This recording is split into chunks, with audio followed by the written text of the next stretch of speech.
안녕하세요. 필그림 선교교회 성도 여러분들. 오늘은 예수님과 멀어지게 된 이유 10번째 비판과 판단에 대한 내용을 함께 잠시 나누도록 하겠습니다. 오늘은 먼저 제 이야기를 여러분들과 함께 나누면서 오늘 나눔을 시작하고 싶습니다.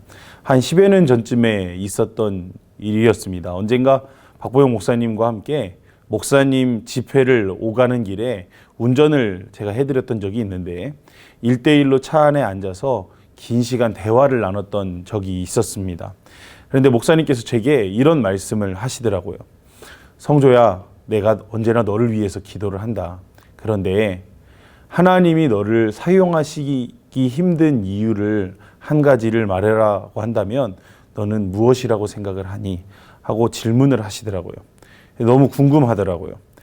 그리고 머릿속에 하나님이 나를 사용하시기 힘든 가장 큰 이유가 무엇인지를 생각을 해보는데 너무 죄들이 많아서 쉽게 대답할 수가 없었습니다. 제가 대답하기를 주저하자 목사님께서 말씀을 이어가셨습니다. 하나님께서 너를 사용하시기 힘든 가장 큰 이유는 바로 네 안에 자리 잡고 있는 잣대다. 이렇게 말씀을 하시더라고요. 그 자로 너는 다른 사람들을 늘 재는 습관이 있다. 그런데 하나님은 그것을 아주 기뻐하지 않으신다. 라고 말씀을 하시면서 하시는 말씀이 그런데 네 안에 있는 잣대는 객관적으로 두고 보았을 때 굉장히 합리적이고 모든 것들이 타당한 기준들이다. 그리스도인이라면 이렇게 해야 해. 그리스도인이라면 이렇게 말해야 돼. 그리스도인이라면 이렇게 행동해야 돼. 리더십은 이런 선택을 할 줄 알아야 돼. 그렇게 너의 잣대로 그 사람들을 재보고 너의 기준에 맞다 싶으면 너는 인정을 하지만 그 기준에 맞지 않는 사람이다 싶으면 너는 인정하지 않고 때로는 무시하는 경향까지 있다. 하나님은 너의 이 비판적인 태도에 대해서 굉장히 안타까워 하신다. 그리고 하나님이 너에게 그 기준을 주신 것은 너 스스로를 향해 대보라고 주신 것이지 끊임없이 다른 사람들에게 대어가면서 비판하라고 그것을 주신 것이 아니다. 너는 반드시 네 안에 있는 그 자를 꺾어버려야 된다. 그래야 너는 주인이 쓰기에 합당한 그릇이 될 수 있는 것이다.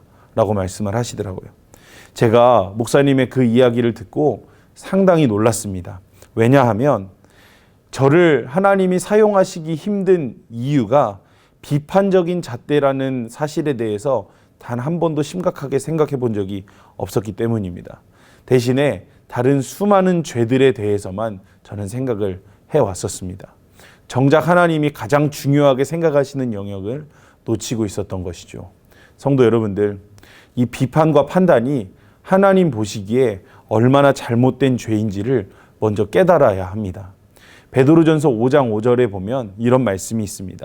하나님은 교만한 자를 대적하시되 겸손한 자들에게는 은혜를 주시느니라 라고 말을 하고 있고 예수님께서도 산상수훈 마태복음 7장 1절 2절에 보면 이런 말씀을 하셨습니다. 비판을 받지 아니하려거든 비판하지 말라. 너희가 비판하는 그 비판으로 너희가 비판을 받을 것이요 라고 엄히 경고하셨습니다. 하나님이 특별하게 엄하게 심판하시는 이 교만의 죄 안에는 비판과 판단의 죄가 그 안에 포함되어 있습니다. 하나님은 예수님을 믿는다고 하면서 다른 사람들을 자꾸 판단하는 사람의 편에 서지 않으십니다. 오히려 그들을 대적하십니다. 판단의 배후에는 사탄이 있음을 기억해야 돼요. 성경이 사탄을 뭐라고 고발을 하느냐면 사탄은 참소하는 자라고 성경은 고발하고 있습니다. 다른 이들을 판단하고 비판하는 것이야말로 여러분 사탄이 하는 일인 것이죠.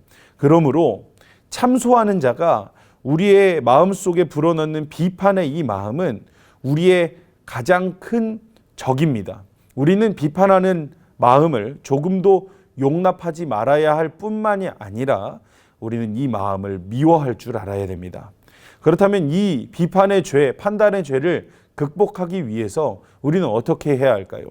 바실레어 슐링크는 책에서 3가지 방법을 제시하고 있습니다. 첫 번째, 변명을 멈추라는 것입니다. 가장 우리가 우선적으로 해야 할 것은 비판하는 마음이 우리 안에 충만하다는 것을 인정하고 그 사실에 대해서 변명하지 않는 것입니다. 또 내가 다른 사람들의 잘못을 지적해 줘야만 그 사람들이 일을 망쳐놓지 않는다는 변명을 해서도 안 된다고 말을 하고 있습니다.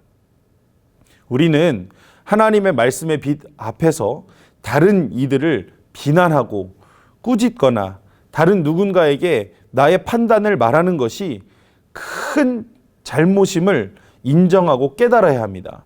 우리가 누군가에 대해서 판단을 늘어놓게 되면 그 이야기를 듣는 다른 사람들이 그 사람에 대한 선입견을 가지게 되고 결국엔 그 사람이 큰 해를 입을 수도 있는 것이죠. 이것은 큰 죄를 하나님 앞에 범하게 되는 것입니다. 두 번째, 자신의 모습을 돌아봐야 합니다.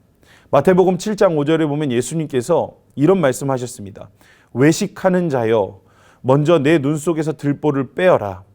그러니까 우리가 하나님 앞에서 잠잠히 자신의 더 큰 죄를 하나님 앞에 살피고 겸손해져야만 하는 것입니다. 하나님의 빛에 비추어 보면 우리에게도 그 사람과 동일한 죄가 있고 심지어 더 악한 죄들이 많이 있다는 사실을 우리가 깨닫게 됩니다. 즉 말씀하신 것처럼 그 사람들의 눈에는 티가 들어있고 우리의 죄는 들보와 같이 보이게 되더라는 것이죠. 우리가 이 사실을 깨달을 때 우리는 우리의 죄를 부끄러워할 줄 알게 되고 그럼으로써 우리는 비판하는 생각을 버릴 수 있게 되는 것입니다. 세 번째, 보혈을 의지하라고 제시합니다. 예수님은 겸손한 사랑의 길을 가셨습니다. 예수님은 자기 스스로를 낮추어 다른 이들에게 판단을 오히려 받으셨고 그렇게 하심으로써 우리들과 교회를 속량하셨습니다. 여러분, 우리를 속량하신 것은 우리도 예수님이 가신 그 사랑의 삶과 겸손의 삶을 살아갈 수 있도록 예수님이 하신 것이죠. 이 예수님이 가신 길을 따라 걸어가는 사람은 다른 이들의 실수를 비판하지 않고 오히려 덮어주며 책망하지 않고 용서하고 관용하며 비난의 말을 던지는 대신 위로의 말을 건네주게 된다는 것입니다. 성도 여러분들, 비판과 판단은 하나님이 정말 기뻐하시지 않는 죄입니다. 여러분, 끊임없이 마음속에 자를 지금까지 세워서 가족들과 내 주변의 수많은 사람들에게 이 자를 대고 있었다면 여러분 오늘 회개하셔야 됩니다. 여러분 그 잘못된 태도에서 돌이키셔야 됩니다. 더 나아가 여러분 우리가 이런 용기도 내보았으면 좋겠습니다. 주변 사람들에게 내가 비판적인 사람이 아니었는지를 물어보시고 또 그런 모습이 있었다는 것을 말을 해준다면 겸손히 인정하시고 그 사람들에게 용서를 구할 수 있는 은혜가 있으시기를 바랍니다. 우리 모두 주님의 마음을 품기까지 끝까지 승리하는 우리 모두가 되기를 간절히 바랍니다.